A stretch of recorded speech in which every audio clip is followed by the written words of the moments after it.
Where do you turn when you're hungry and thirsty on the inside, when you have those cravings and longings are at work for fulfillment and joy and satisfaction? Who or what or where do you turn when you're experiencing that? And you're searching for more. By the way, Americans think that Jesus, by and large, is a great teacher. 50%, 52%, over 50% of Americans, when surveyed, Newsweek reported this just about a week ago, 52% of Americans say Jesus isn't God. And by the way, you might be thinking, well, obviously this is non-believing, non-Christian, non-evangelicals. This isn't the case. This includes an entire sample size of evangelical Christians who believe that Jesus is exclusively and really in his entirety a great teacher that's worth listening to and learning from. Why? Because he's going to help our lives, and he's going to help us be moral, help us be better, and help us be happier. So, if Jesus is only a great teacher, the deepest longings of your heart or your appetite, I would kind of mention to you, would probably be needed. It would be needed to satisfy those longings elsewhere, right?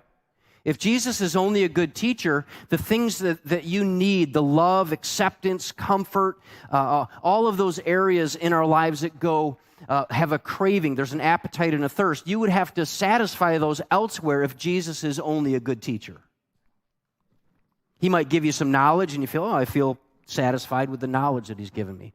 But if you're looking for love, you'd have to turn to a human being, and you'd have to receive that longing for love from a human being who's failed and flawed, whose love is not unconditional, it's conditional. Even if you married that person, you may find that their love is limited.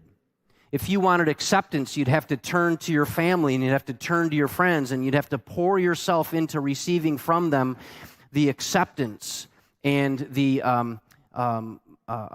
somehow the approval of your friends and family to find that satisfied. If you wanted happiness, you'd probably have to find it in your kids. You'd probably have to turn to your own achievements to feel happy about your own life.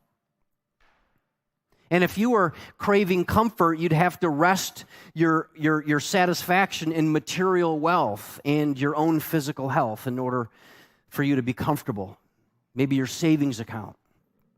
Maybe your career income.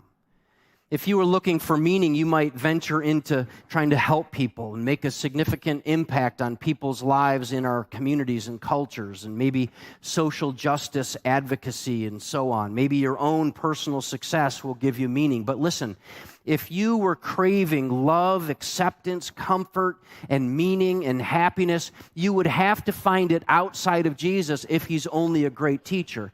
But the higher we raise and hold up our friends, our family, human beings, our spouses, our material wealth, the higher we hold that up and the more that we hope in them, the more painful it is when it comes crashing down because they don't satisfy us. Other than my wife, I don't know anybody who has